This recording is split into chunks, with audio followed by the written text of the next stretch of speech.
Hello, students. This is the video lecture for Chapter 7, which is about gathering information, opportunities, and obstacles. Here we go. Okay, the first point that I want to make here before I start getting into the slides is that the techniques that journalists use to gather information, none of those are explicitly covered by the First Amendment. Although in 1972, looking at my notes now, in 1972, the US Supreme Court said freedom of the press would be eviscerated without some protection for gathering information. A few years later, the court explained that the public's interest in knowing about its government is protected by the guarantee of a free press, but the protection is indirect. The Constitution itself is neither a Freedom of Information Act nor an Official Secrets Act. And we'll talk about the Freedom of Information Act in a moment here, generally known by its abbreviation FOIA. Okay, just to repeat, the courts have ruled that there is no explicit news gathering right in the Constitution. We do have rights of access to administrative proceedings, any type of government organization, government agency that is having some type of meeting. If it's open to the public, people can go and report on that. However, there is a difference between access to some type of government proceeding and information related to it. Now, you can record, for the most part, you can record events that are occurring on public property. The government can put in some regulations or restrictions if they feel that the presence of journalists or the presence of a recording device might interfere with the official proceeding. There, again, from the textbook, an incident from the Maryland state legislature where reporters could come, but they couldn't record what was going on. And the court said that that was okay. Journalists could still come, but they couldn't record it. Now, when it comes to recording police activity in public, I don't think the police really like this, especially in the last few years. There's been a number of incidents where police don't really appreciate having their activities recorded, but the public does have a right to do that, especially when it's occurring, in public. There's an incident discussed in the textbook where a woman was using her cell phone to record something going on. She was still in her car recording from her cell phone. The First Amendment allowed her to do that. The government could not stop her from doing that. Now, the state of ride-alongs. Okay, a ride-along is when a journalist accompanies police officers as they are driving around a neighborhood or doing their patrols or something like that. That doesn't give the journalist any extra rights. That does not give the journalist any extra rights. Journalists don't have any more rights than any other individual when it comes to gathering information. So just be aware of that, because you're not really assisting the police. If you're a journalist doing that, you're not really assisting the police. You're just riding along for your own benefit. You're not part of the police enforcement operation. And you need permission. You still need permission to walk into someone's house. If the police walk into someone's house, you still need permission to walk into their house. Now, the courts have said that if the person does not object and remain silent, silence can be construed to be an act of consent. Okay, so in this instance, silence means consent. However, there's always some howevers in this, right? If the police are executing an actual search warrant, having a journalist accompany them could actually violate that person's Fourth Amendment. So be careful about that. Now, we have these things. They are sometimes known as sunshine laws. You like my sunshine image? Bonus points if you know where that sun comes from, if you know where the sun comes from. These are also called federal open meeting laws, federal open meeting laws. They were passed, almost 50 years ago. Anything connected to the federal branch of the government, a commission or a board that's governed by the federal branch, you have to give advance public notice of meetings, and you have to make decisions in public and record those decisions. Now, different states have different laws and different loopholes and different exemptions, so it varies from state to state. But in general, anything that the government is conducting should be done the sunshine, as it were, in the public, and people should have the right to request information. Now, however, there is a stipulation, something known as FERPA. What does FERPA stand for? Family Educational Rights and Privacy Act of 1974, okay? The Family Educational Rights and Privacy Act 1974, typically known as FERPA. Any school that receives federal funding, which includes San Diego State, cannot release students' academic records, information about their GPA, class conduct, et cetera, et cetera. So if your parents were to contact me, this almost never happens. It almost never happens with me, thankfully. But if your parent were to contact me and say, how is my son or daughter doing in your class? I could not really talk to them because presumably you're an adult. I assume if you're taking this class, you're over the age of 18, you're an adult. I can't talk to your parents unless, maybe you're in the room and you give explicit permission, but I can't release that kind of information. So just be aware of that, that, things are public in general, but there are a lot of exemptions and loopholes. Oh, look at that, it spins. At this point in the lecture, I was going to talk about FOIA, which stands for Freedom of Information Act. You should definitely take a look at the textbook beginning on page 315 to see all the information about FOIA. This is a request that anyone can file. You do not have to even be a citizen of the United States. Anyone can file a FOIA request. And rather than have me explain what a FOIA request is, how it works, and all the different exemptions, you can see the exemptions listed here on the screen. What I've decided to do is take a chunk of a podcast. The podcast is called Where You At? It interviews different alumni from the School of Journalism and Media Studies. This is a portion of an interview with Will Fritz. He graduated from our program in 2019. He was the editor-in-chief of the Daily Aztec. So we're going to hear Will Fritz talk about filing information requests for public information. And then he's also going to tell an anecdote about how he got some information from a coroner. And I think it's pretty interesting and creative and shows Will Fritz's dedication to finding the truth. All right, so since the Daily Aztec was such a huge part of your life, let's get into this. You actually tweeted something the other day that had something to do with Freedom of Information Act requests. And so let's start by talking about Freedom of Information Act requests. Do you remember the first time that you put in a Freedom of Information Act request and just the process of it? See, the thing is, actually, I don't remember the first one because I feel like I sent so many of them that they all just like blur together. I definitely had to have sent at least like 20, 25, 30, something in that realm. It really is like not too difficult to make those though, once you realize like all the stuff that is public information and that like should be provided to you, like it just made me really like upset when the university would withhold things. And so I'm like, you know what? No, like I'm going to get this information. And so I would just like look up, I think the first time I just looked up a template or something, or I may have gotten it from Andrew Dyer actually, since he had done that before Southwestern. And, it's not difficult. You just fill in the stuff you want and send it off. And, and then a couple months later, if they're not violating laws, then you should get your information. So I hope that answered your question. Yeah. What other advice can you give us about them? God, I don't know. Just like, don't be afraid to send them. Don't be afraid to don't be afraid to like ask for too much because they will tell you if they can't give you something, just don't be afraid of hurting feelings. Like I know that I think I did hurt some feelings sometimes when I sent FOIA requests, but it's also like, sorry, that's my job. So you just got to be fearless. And I will credit to, because I know you already interviewed Andrew Dyer, I will credit him too with some of that impressioning me with that fearlessness, because I think like that was already there in me to an extent, but Andrew really gave me permission to be like my best journalist self, I would say, at the Daily Aztec. There was no investigative idea that I had where he would be like, no, don't do that, What is a story or two that stands out to you and why? I'll start with one that did require a public records request, since I don't think I answered your question, necessarily about an example of one.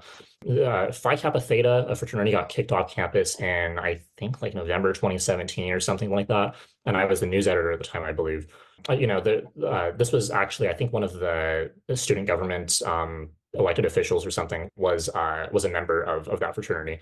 And so, it was kind of a big deal. And I remember us, trying to write about it. And I asked, the university, to explain why they were kicked off, and they wouldn't. And I hope I don't get you in trouble or make you lose your funding or something, but they refused to explain why. And I remember just being like, no, this is public information. Like it would be one thing if I was asking for like student identifying information, but I'm not. I don't need to identify any students. I don't need any disciplinary records. Like but you can't just kick off a fraternity and just be like, we're not going to tell you why. So I submitted a Public Records Act request for it, and got the information from them a couple months later. And it was funny because I had the way I had written or requested the information, I had requested communications from certain university and officials for like I think maybe a few month time span up until the day that I submitted the request. And so what that meant was they had to include their communications reacting to the public records request in the information they gave me, meaning I got some really entertaining emails. One of them was like all caps, "I knew it was coming."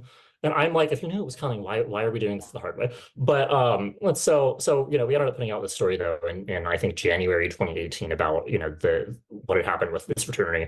This one was really tragic, but I'm also really proud of our reporting and how we handled it. There was this student who was killed coming back from a football game. And she was struck by a car while like crossing the freeway. And it was a pretty crazy case. And I remember I was the weekend reporter at City News Service, which is like a regional wire service in Southern California. And so my job actually was like on the weekends to just cover the breaking news stuff like like crime, police shootings, fires, different emergency situations. And I had remembered like seeing like when I got in on Sunday morning that like there had been an incident of someone being struck by a vehicle on the 8 freeway on Saturday night. And I didn't really think anything of it because like as sad as it is to say, like stuff like that does happen, and like that I would frequently be writing stories like that, every weekend. But then I came into the Daily Aztec office on Monday morning, and I remember seeing different people in the office were talking about that this girl had gone missing, and that her friends were posting flyers and stuff and posting stuff on Facebook. And then I'm thinking, the gears are turning in my head, and I'm like, well, when was the last time they saw her? Okay, like 4 or 5 o'clock Saturday. When did this? And then I'm thinking, like, I swear I saw something about an accident or something on Saturday. And I'm going back through the records or the archives or whatever, and I find it on the City News Service site. And I'm like, these two things must be connected because of how close they are together. And so I ended up calling the medical examiner's office, and they weren't even, I think, supposed to divulge the information at that time. But I called them, and they were saying, well, we can't tell you the name of the student. And I'm like, okay, well, now I'm not asking you to tell me a name. I will tell you the name. And can you just say yes or no? Is this the person? And I did that. And then they kind of sheepishly was like, yes. And I'm like, all right, well, there's the story. And we ended up breaking that news before anybody else in San Diego, and just kind of resolving the everyone's questions about what happened. Okay, now I want to talk about the use of recording devices, which are very, very common. They've been common for many years, and now that pretty much everyone has a smartphone like this, everyone has some type of recording device with them. If you are using a recording device that's plainly visible, that's okay. You don't need to get consent. The person, if they object, they object. But if you pull it out and start recording, or if you say, hey, I'm recording, that's considered consent. You can record that. You can use that. That's totally fine.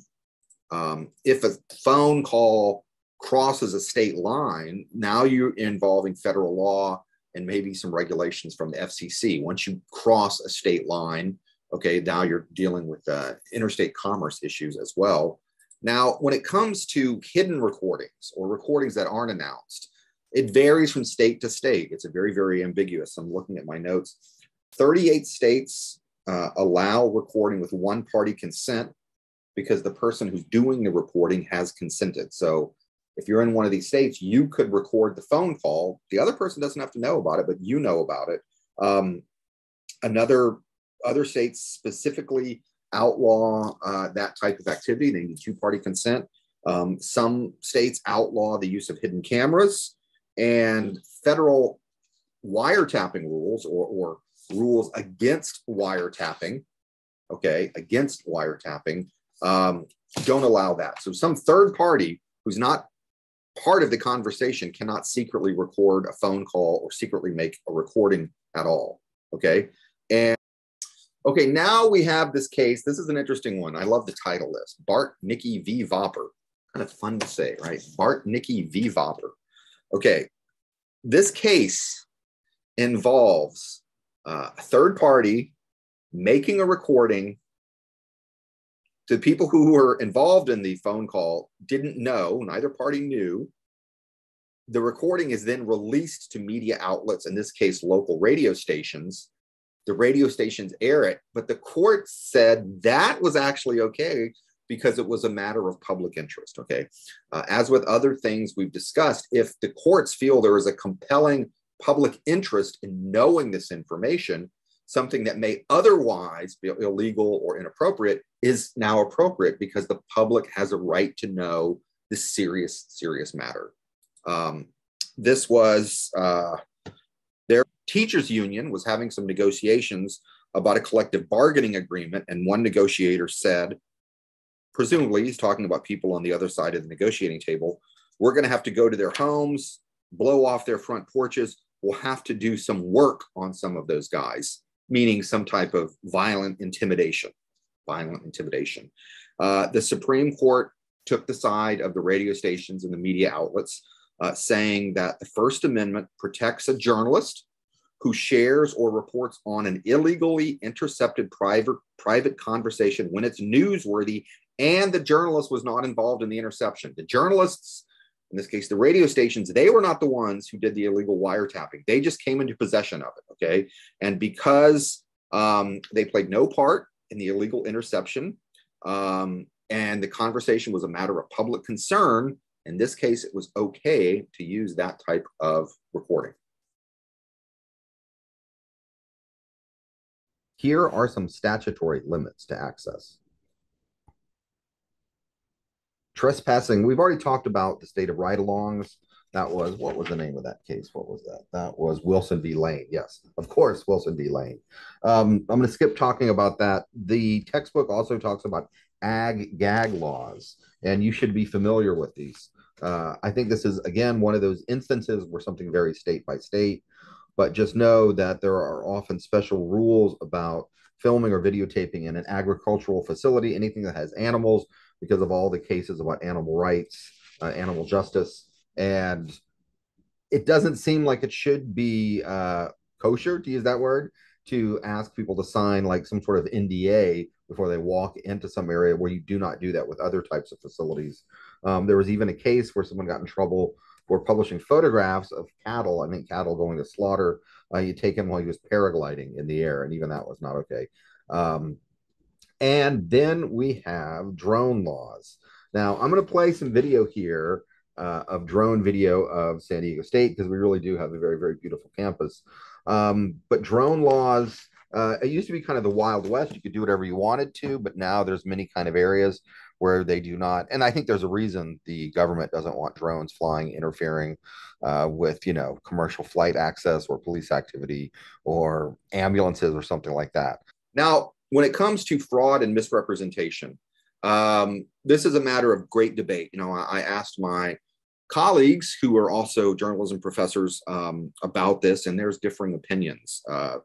Generally, it's not considered to be preferred to use deception in news gathering, to assume a fake identity or to lie about who you are, what you are doing. Generally, it is not considered to be the best practice. People can claim you were trespassing, you were committing fraud, you violated someone's loyalty, or something like that. The most famous case, or at least the most famous case in recent memory, has to do with the Food Lion case. I think I mentioned this in a previous lecture. Years ago, ABC News, they had a primetime show. I think it was called Primetime Live even. ABC News magazine has reporters use false names and fake work histories. They made fake resumes, and they got a job at grocery stores, including access to non-public areas. And they came out with a story that Food Lion was doing horrible things like bleaching old meat to get rid of mold, and slime. They would bleach the meat to get rid of the slime. And there were some unhygienic food handling practices. When the story comes out, Food Lion sues for more than $5 million in damages, saying that the reporters had misrepresented themselves in order to gain access. And they took things out of context and exaggerated and did not really present an accurate depiction. The judge reduced the award to $315,000. not 5 million, but still a lot of money. And then finally, it was reduced down to just a few dollars. So Food Lion won the case, but really nobody won. You know, ABC only had to pay a few dollars in damages at the end, but it kind of gave them a black eye. And I think in the public made them look like kind of sleazy. So you don't want to do that. I do want to just throw in this historical example. You all know I love history. There was a famous female reporter. Her real name was Elizabeth Cochran Seaman. I didn't even know that. I had to look that up. Elizabeth Cochran Seaman. She was born 1864, became a journalist at a time when a lot of women were not journalists. She had trouble finding a job in Pittsburgh. She moves to New York. She starts writing under the name Nellie Bly, using a different name. She hears that there's a mental asylum that is mistreating people. So she manages to get herself committed to the mental asylum by pretending to be an insane woman. This was around 1893. Okay, so it's well over 100 years ago. She gets out. She has someone prearranged to come get her after 10 days. She writes an expose in the New York World called 10 Days in a Madhouse, about the horrible conditions, unhygienic, barbaric, savage conditions. The asylum is forced to do some reforms and clean up their act and start treating people a little more humanely. Now, she never would have gotten that story had she not allowed herself to be committed. So I was just saying that, you know, journalists frown on using fake identities. But if there's no other way to get a story, maybe it's okay if there's no other way to get a story. Now, some other limits to gathering information, some other limits and some other things to be aware of. People are very, very cautious about social media, and y'all know that. Y'all know that not everything on social media is true. You can't verify people's identity. So things on social media, really can't be trusted or shouldn't be trusted. Maybe it gives you a lead on something, but journalists are very wary about using information that comes from social media. There's also the issue of confidentiality.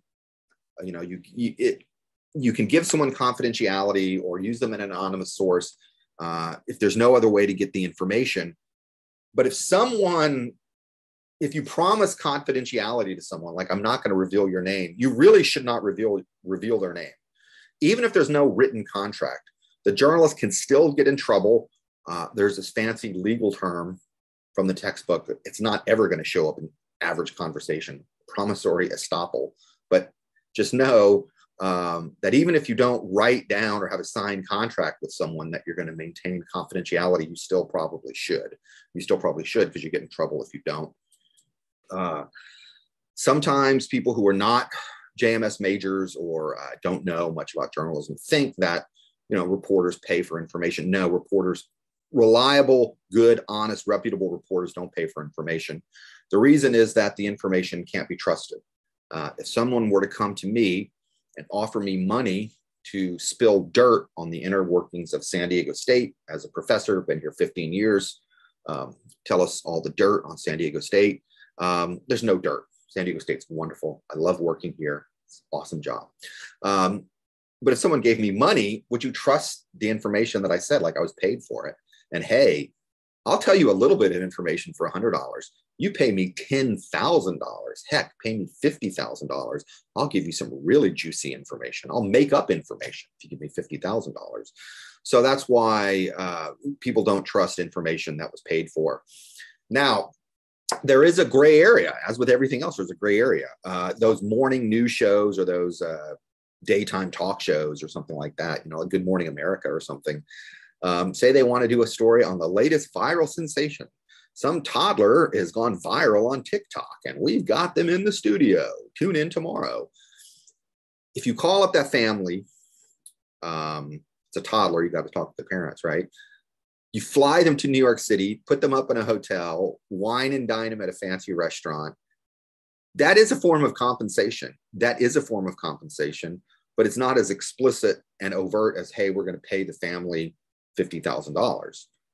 So it's kind of a gray area. And then another, because I know this happens, another news station or another program might say, hey, they're going to put you at a 4-star hotel. We're going to put you at a 5-star hotel. Don't go on Good Morning America. Come on the Today Show, So this kind of thing goes on. So don't pay for information. And the reverse is also true. You should not accept gifts. The reverse is also true. You should not accept gifts because that could taint your objectivity. Again, this presents a lot of problems when it comes to people who cover sports. Maybe they want to give you free tickets. We're going to give you great tickets. We're going to put you right next to the clubhouse. We're going to put you, right next to the dugout. We're going to put you wherever and write about how wonderful the Padres are. Well, you shouldn't really be accepting a gift like that. Entertainment reporters are particularly notorious for accepting gifts. They're not accepting money, but there's a new Jurassic Park or a new Marvel movie or whatever, and it happens to be shooting in Hawaii. And the studio says, we're going to fly all these entertainment reporters. We're going to fly them to Hawaii, put them up, in these wonderful resorts, and they get to do an interview with the cast and crew. And then they're going to go back to wherever they came from and do a little story in their hometown about, here's the new Jurassic Park movie. It's going to be a positive story, right? The studio doesn't have to tell you, give us a positive story about Jurassic Park, Part 4, Part 5, whatever they're up to, Jurassic Park, Part 6, whatever. They don't have to tell you, do a positive story. The implicit understanding is if you don't give a positive review to our movie, we are not inviting you to the next junket for the next movie, which is going to be on the Mediterranean, on a Greek island, right? We're going to fly you to Greece. That's the next movie. But so entertainment reporters are kind of notorious for this. So you shouldn't be accepting gifts and you shouldn't be paying people. That's all I have for you. That's the end of the lecture. Okay. See you on the next one.